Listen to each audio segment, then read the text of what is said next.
পরে প্রশ্ন হলো, ওযু করার নিয়ম এক একজন এক এক রকম বলে, আমাদের তো ওযু না হলে সালাতও হবে না, সুতরাং ওযু করার সঠিক নিয়ম জানতে চাই। ওযু করার নিয়ম আবার এক একজন এক এক কথা বলে, এটা আমি প্রথম শুনলাম। নামাজ নিয়ে, নামাজের মাসআলা নিয়ে অনেক মত পার্থক্য আছে, অনেক গন্ডগোল ঝামেলা আছে। ওযু নিয়ে ঝামেলা আছে আমি তো জানি না, প্রায় সবই এক।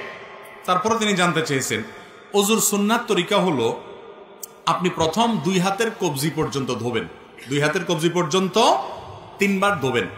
এরপরে পানি নিয়ে 3 বার কুলি করবেন। কয়বার কুলি করবেন? 3 বার। কুলিটা করার সময় ভালো করে মুখের ভিতরে পানিটাকে নাড়া দিয়ে সম্ভবত একটু গড়গড়া করবেন। গড়গড়া করতে না পারলে অন্তত ভালো করে নাড়া দিবেন 3 বার। 3 বার নাকে পানি দিবেন। নাকে পানি দেওয়ার ক্ষেত্রে ইস্তেনসার সুন্নাত, ইস্তেনশাক এবং ইস্তেনসার এগুলো হলো সুন্নাত। তো এই নাকে পানি দেওয়ার ক্ষেত্রে যে নির্দেশ, সেটা বাস্তবায়নটা এভাবে হবে যে হাতের কোষে পানি নিয়ে নাকের কাছে ধরে হালকা করে টান দিবেন। জোরে টান দিন, আবার মাথা তুলে যাবে। একদম হালকা, বা নাককে চুবায় ধরে ডুবায় ধরে, যাতে করে ভিতরে পানি যায়। এরপরে নাক পরিষ্কার করবেন। এভাবে 3 বার করা কি সুন্নাত। এরপর আপনি 3 বার আপনার মুখ ধোবেন। কয়বার ধোবেন? 3 বার। এই 3 বার ধোয়ার সময় পানি নেবেন অল্প, ডলবেন বেশি, ডলতে হবে বেশি। বিশেষ করে কপাল, এই যে কানের লতি, গোড়া, এগুলো একটু বেশি ডলা লাগে, কারণ এই জায়গাগুলো বর্ডার তো শুকনা থেকে যায় অনেক সময়, এগুলোকে ভালো করে ডলতে হয়। নবী করিম সাল্লাল্লাহু আলাইহি ওয়াসাল্লাম ওযুর ক্ষেত্রে বারবার বলেছেন, আসবিগুল ওযু, তোমরা ওযুকে পরিপূর্ণ করো, আয় আকমিলুল ওযু। তার মানে ওযুটাকে ভালোভাবে করতে হয়। এই ভালোভাবে ওযু মানে কি? ভালো ওযু মানে হলো সুন্দর করে ডলা। পানি অল্প নিলেন, ডলতে হবে বেশি। 3 বারের জায়গায় 4 বার 5 বার ধোবেন না। অনেক আছেন যে এই মুখ ধোয়ার ক্ষেত্রে দোয়া হইলো কি হইলো না, শুকনা থাকলো কিনা, এই ওয়াসওয়াসার কারণে সে একের পর এক পানি ধুইতেই থাকে, 5 বার 7 বারও ধোয়। এটা সুন্নতের খেলাফ। 3 বার ধোয়া সুন্নত, কমও করবেন না, বেশিও করবেন না। 3 বার পানি নিয়ে যদি আপনি বেশি করে ডলেন, অনেক সময় ধরে ডলেন, শুকনা থাকবে না। এরপরে যদি আপনার মনে বলে, যদি শুকনা থেকে যায়, তখন মনরে বলবেন শুকনা থাকলে আমি আল্লাহর সাথে বুঝবো, কারণ আল্লাহ রাসূল 3 বার করতে বলছে, আমি 3 বার করছি। এরপর শুকনা আছে কিনা, আমার ডলার আছে, ডলছি। এরপর শুকনা থাকলে আমার কোনো গুনাহ হবে না। আপনি অন্তত টেনশন নেবেন না, আমি দায়িত্ব নিলাম। যদি আপনি ডলারটা সুন্দর মতো করেন আর 3 বার দোন, শুকনা যদি আছে এরকম মনে হয়, বুঝবেন এটা ইবলিসে আপনারা দিয়ে পানি অপচয় করাবে, নামাজের জামাত ছুটাবে, আপনাকে ক্ষতিগ্রস্ত করবে নেক্সট সুরতে। এরকম ওয়াসওয়াসা নামাজের মধ্যে যে শয়তান দেয়, ওইটার নাম হলো খিনজাব, হাদিসে আসছে। ওইটা বিশেষ এক টাইপের ইবলিস আছে যে মানুষের নামাজের মধ্যে বিশেষ করে যত রকম ওয়াসওয়াসা আছে সেগুলো দেয়। এই জন্য এটা ওই ইবলিসের কথা শুনবেন না। যদি মনের ভিতরে ওয়াসওয়াসা আসে, বুঝবেন যে ইবলিস হাজির হয়ে গেছে। আপনার ওযুতে বেশি পানি নষ্ট করায়, বেশি সময় নষ্ট করায় আপনাকে ক্ষতিগ্রস্ত করবে। আপনার মনে হবে যে 3 বারের জায়গায় আমি 5 বার দিতেছি, আমি তার বেশি ভালো করতেছি। বেশি ভালো, বেশি ভালো। এই বেশি ভালো তো ভালো না। বেশি ভালো কি ভালো? ভালো না। তাহলে কয়বার দিতে হবে? 3 বার। এই 3 বার ধোবেন। দাড়ি যদি পাতলা হয় তাহলে একেবারে গোড়া পর্যন্ত যেন যায়, এরকম পানি দিয়ে চেষ্টা করবেন আপনার গোড়া পর্যন্ত পানি পৌঁছাতে। এরপরে 3 বার হাত ধোবেন। এই হাত ধোয়ার ক্ষেত্রে আগে ডান হাত ধোবেন, সবাই তো ডান দিয়ে শুরু করি আমরা আলহামদুলিল্লাহ। এই কোণ পর্যন্ত ভালো করে ডলবেন, পানি নিবেন অল্প। এরপরে 3 বার বাম হাত ধোবেন, শেষ।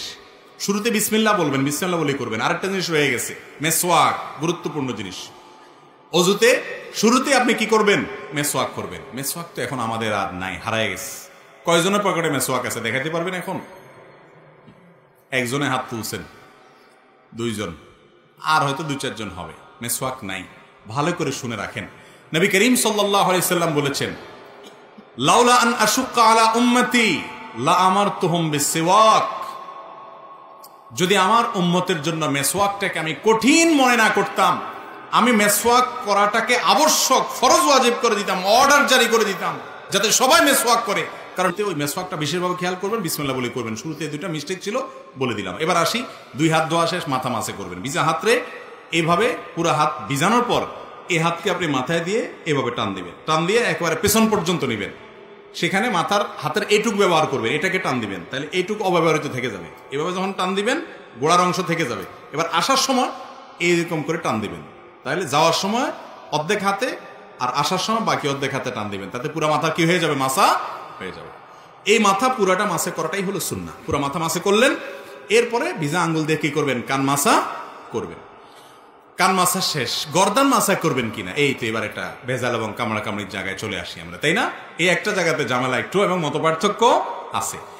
গর্দান মাসে করা সম্পর্কে বেশ কয়েকটা বর্ণনা পাওয়া যায়, কিন্তু সে বর্ণনাগুলোর অবস্থা পর্যালোচনা করলে নিরপেক্ষভাবে আমার কাছে ক্ষুদ্র দৃষ্টিতে ওলামায়ে কেরামের তাহকিকগুলো দেখার পর আমার কাছে যেটা মনে হয়েছে সেটা হলো যে গর্দান মাসে করাটা আসলে হাদিস দ্বারা সুন্নাহ দ্বারা সাব্যস্ত নয়। এটা সাব্যস্ত হওয়ার মতো, এটাকে সুন্নাত বলার মতো, মুস্তাহাব বলার মতো এই পর্যায়ের হাদিসগুলো না। কথা কি বুঝাতে পারছি? কেউ গর্দান করে মাসে করে ওই যে বিভিন্ন বর্ণনা আছে সেগুলোর উপরে এতেমাদ করে ভরসা করে, অনেকগুলো আমাদের ফতোয়া আছে মুস্তাহাবের উপরে, তাদের ব্যাপারে আপনার হার্ডলাইন হয়ে তাদের সাথে যুদ্ধ করতে যাওয়ার দরকার নাই। আপনি যেটাকে বিশুদ্ধ মনে হয়েছে সেটার উপর আপনি আমল করবেন। যাই হোক, তাহলে মাথা মাসে করা শেষ, কান মাসে করা শেষ, বাকি রইল পাও। দোনো পাও দেবেন। পাও দেওয়ার ক্ষেত্রে নবী সাল্লাল্লাহু আলাইহি ওয়াসাল্লাম একটা বিশেষ গুরুত্বারোপ আছে। তিনি বলেছেন ওয়াইলুল লিল আকাবি মিনান নার, পায়ের গিরা গোড়ালি এগুলাকে জাহান্নামের আগুন থেকে তোমরা বাঁচাবা, কারণ এগুলো শুকনা থাকে।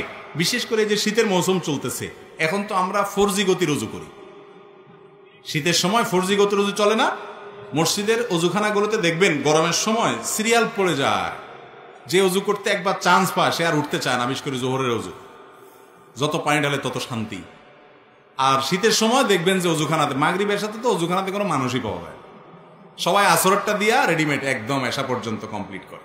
ঠিক না ভাই? ঠিক। এই যে শীতের সময় ওযু আমরা তাড়াহুড়া করি, শুকনা থেকে যায়, ত্বক শুকায় থাকে। শীতে আপনি ত্বকের যত্ন নেন, ওযুরও যত্ন নিতে হবে। এই জন্য বিশেষভাবে পাও ডোলে ডোলে ভালো করে গিরা গোড়ালিগুলো ধুইতে হবে এবং চিপা চাপাগুলোতে আঙ্গুলের খেলাল করতে হবে।